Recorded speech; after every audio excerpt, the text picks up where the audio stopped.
বারবার তৃণমূলের পক্ষ থেকে 500,000 টাকা দিয়ে মিটিয়ে নেওয়া হয়, কিন্তু আজকে মাথায় তেলবল দিয়ে আইএসএফ এর কর্মী নেতারা আসলো, আপনারা বারবার দাবি করেন যে 1 টাকাও দেওয়া হয়। শুধুমাত্র আইএসএফ এর কর্মী নয়, অনেক সাধারণ মানুষ এসেছে এবং অনেক তৃণমূল ছেড়ে আজকে এসেছে, অনেক বামপন্থীরাও আজকে এসেছে। আজকে আইএসএফ এর ছায়াতলা এই জন্যই করছে, তারা দেখতে পাচ্ছে যাদবপুর লোকসভাতে আইএসএফ আছে। আইএসএফ বিজেপি তৃণমূলকে পরাস্ত করতে পারবে, অন্যায়কে এখান থেকে বিতাড়িত করতে পারবে, চোরমুক্ত যাদবপুর ভাঙড় তুলতে পারবে, সেই জন্য এসেছে। আমাদের কর্মী সমর্থক ভালোবাসার মানুষদেরকে বিরিয়ানির প্যাকেট 500 টাকা লাগে না।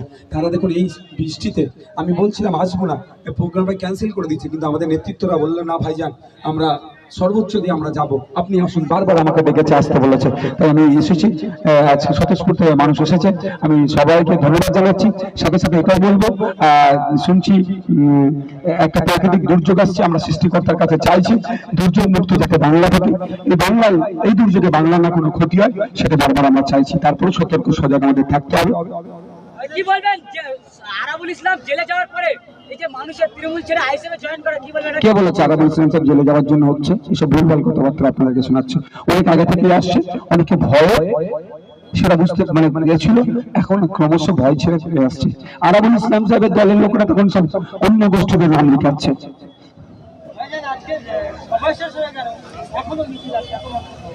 তখন ভালোবাসার মানুষের বিরিয়ানির প্যাকেট দিয়ে নয়, এই ভিড়টা বিরিয়ানির প্যাকেট 500 টাকার ভিড় নয়, ভালোবাসা থেকে এসেছে, তাদের হয়ে লড়াই করছে, কে তারা দেখতে পাচ্ছে। সেই এই প্রাকৃতিক দুর্যোগ আসছে, এই বৃষ্টি মাথায় নিয়ে তারা ছুটে আসছে, এদেরকে কুর্নিশ জানাই। এই জন্যই আমি লড়াই এত শক্তি পাচ্ছি। অনেকে প্রশ্ন করে ভাইজান যে আপনি এত লড়াইয়ের শক্তি কোথায় পান? গতকালকে আমি 7টা প্রোগ্রাম করেছি, আমার কি কষ্ট হয় না? কিন্তু কষ্টটাকে আমি গ্রহণ করি এই জন্যই যে আমার এত ভালোবাসার মানুষ আছে।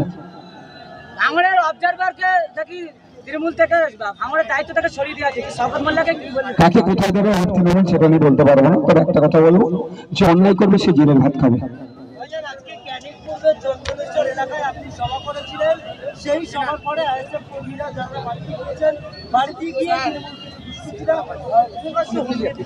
সে যারা ডিস্টার্ব করছে তাদের নামগুলো আমরা থানাকে জানিয়েছি, থানার কাজ হবে তাদেরকে, যারা অন্যায় করছে তাদের বিরুদ্ধে অ্যাকশন নেওয়া। যদি অ্যাকশন না হয় আমরা কোর্টে যাবো? আমরা ভয় খেয়ে যাবো নাকি? আমরা ভয় পেয়ে যাবো নাকি? গণতন্ত্র আইন বিচার ব্যবস্থার প্রতি ভরসা রাখি, গণতন্ত্র আইন বিচার ব্যবস্থার প্রতি ভরসা রেখেছি বলে আজকে চন্দনেশ্বরের প্রোগ্রামটা করতে পেরেছি। যাকে ইচ্ছা মমতা ব্যানার্জি নিতে পারে, অভিষেক বাবু নিতে পারে, যার ইচ্ছা নিতে পারে, না কি আছে?